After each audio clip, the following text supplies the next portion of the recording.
Tengoklah, Tuhan akan datang dengan kekuatan besar, akan bersinarlah mata semua orang yang mengabdi kepadanya. Haleluya. Dalam nama Bapa dan Putra dan Roh Kudus. Amin. Tuhan bersamamu. Dan bersama rohmu. 40 hari yang lalu kita merayakan Natal, kelahiran Tuhan kita Yesus Kristus dengan penuh sukacita dan semarak. Pada hari ini kita kenangkan hari suci Yesus dipersembahkan di Kenisah. Tampaknya dia bukan sekedar memenuhi hukum Taurat, tetapi sebenarnya ia datang untuk memenuhi umat yang percaya kepadanya. Terdorong oleh Roh Kudus, datang pula Simeon dan Hana di Kenisah. Mereka dua orang tua, kakek dan nenek yang berjumpa dengan keluarga muda dan cucu.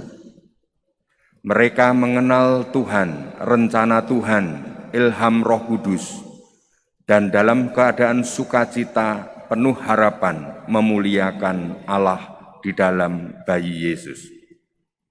Kita sekarang dikumpulkan oleh Roh Kudus, kita pun akan memasuki rumah Allah menyongsong Kristus. Kita akan bertemu Dia dalam perjamuan kudus, sampai pada hari Ia datang dalam semarak kemuliaannya. Allah Bapa yang Maha Kuasa dan kekal, hari ini Putra Tunggal-Mu yang telah menjadi manusia seperti kami, dipersembahkan kepadamu di Kenisah. Di hadapan hadirat-Mu yang agung kami mohon dengan rendah hati, sucikanlah hati dan budi kami, agar kami pun menjadi persembahan yang pantas bagimu. Dengan pengantaran Yesus Kristus Putra-Mu Tuhan kami, yang bersama dengan Dikau dalam persatuan Roh Kudus, hidup dan berkuasa Allah sepanjang segala masa. Amin. Haleluya, haleluya.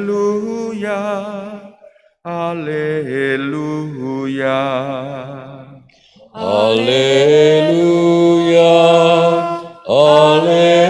Haleluya. Haleluya. Dialah terang yang menjadi penyataan bagi bangsa-bangsa lain dan menjadi kemuliaan bagi umat-Mu Israel. Haleluya, haleluya, haleluya.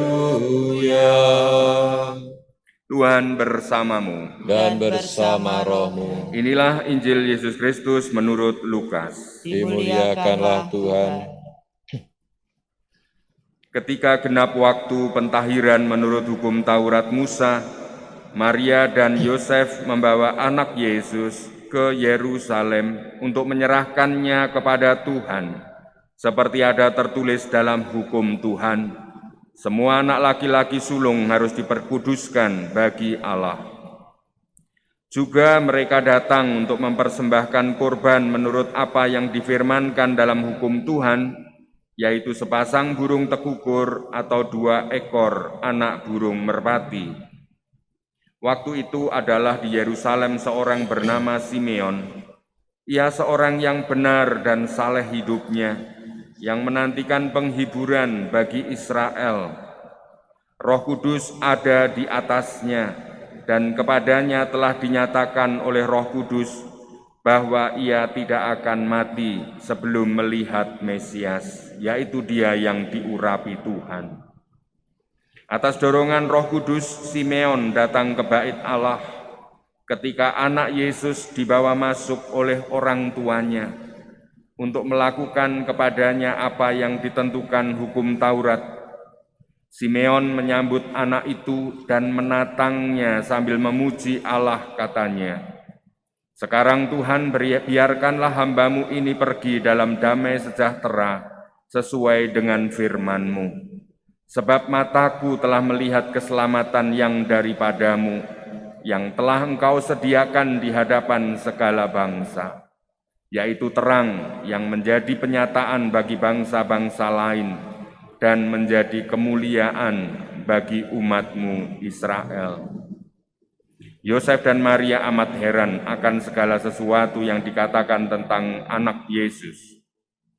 Lalu Simeon memberkati mereka dan berkata kepada Maria, ibu anak itu, sesungguhnya anak ini ditentukan untuk menjatuhkan atau membangkitkan banyak orang di Israel dan untuk menjadi suatu tanda yang menimbulkan perbantahan dan suatu pedang akan menembus jiwamu sendiri supaya menjadi nyata pikiran hati banyak orang. Ada juga di situ seorang nabi perempuan, anak Fanuel dari suku Asyer, namanya Hana. Ia sudah sangat lanjut umurnya. Sesudah menikah, ia hidup 7 tahun bersama suami, dan sekarang ia sudah janda, berumur 84 tahun. Ia tidak pernah meninggalkan bait Allah, dan siang malam beribadah dengan berpuasa dan berdoa. Pada saat kanak-kanak Yesus dipersembahkan di bait Allah, Hana pun datang ke bait Allah dan bersyukur kepada Allah, serta berbicara tentang anak Yesus kepada semua orang yang menantikan kelepasan untuk Yerusalem. Setelah menyelesaikan semua yang harus dilakukan menurut hukum Tuhan, kembalilah Maria dan Yosef serta kanak Yesus ke kota kediamannya, yaitu Nazaret di Galilea. Anak itu bertambah besar dan menjadi kuat, penuh hikmat dan kasih karunia Allah ada padanya. Demikianlah Injil Tuhan. Terpujilah Kristus.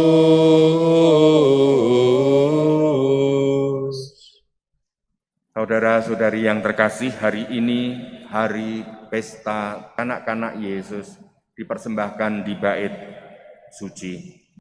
Kemarin sore, Bapak Suci Paus Fransiskus pada waktu Angelus menjelang hari pesta kanak-kanak Yesus dipersembahkan di bait suci ini, beliau mencanangkan bahwa minggu keempat pada bulan Juli tahun ini dimulailah suatu tradisi dalam gereja untuk menjadikan hari kakek, nenek, dan lansia. Bapak Suci menyinggung bacaan Injil hari ini tentang gambaran kerajaan Allah dalam keluarga.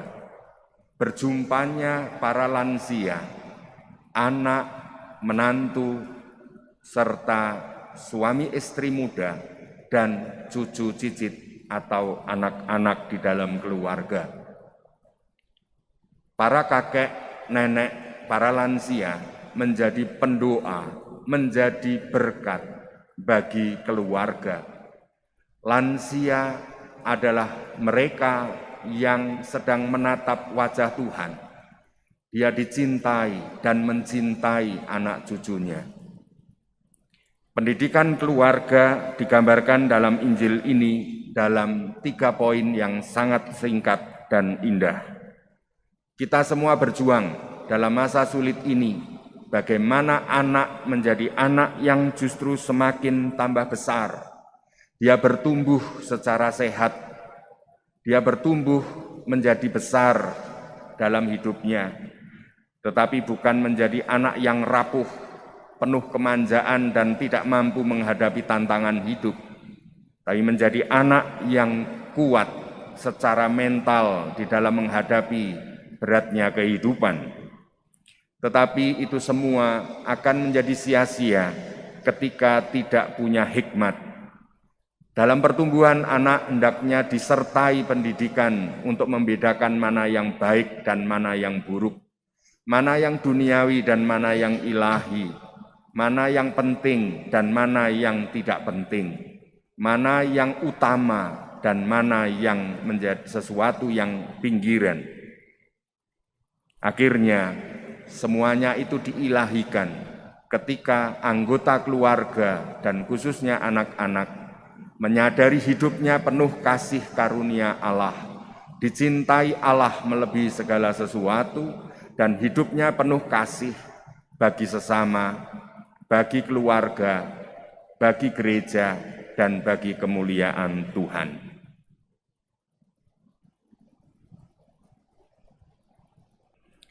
Mataku telah melihat keselamatan-Mu yang Engkau sediakan di hadapan segala bangsa. Marilah kita berdoa. Ya Allah, Engkau telah memenuhi kerinduan Simeon. Ia tidak mengalami kematian sebelum menatang Kristus Putra-Mu. Semoga berkat santapan suci yang telah kami sambut, Engkau menyempurnakan rahmat-Mu dalam diri kami, agar seperti Simeon, kami pun Engkau perkenankan menyongsong Putra-Mu dan memperoleh hidup yang kekal. Dialah Tuhan dan pengantara kami. Tuhan bersamamu. Semoga Anda sekalian disucikan dan diberkati oleh Allah yang Maha Kuasa, Bapa dan Putra dan Roh Kudus. Perayaan Ekaristi Pesta Yesus dipersembahkan di Kenisah sudah selesai. Kita diutus.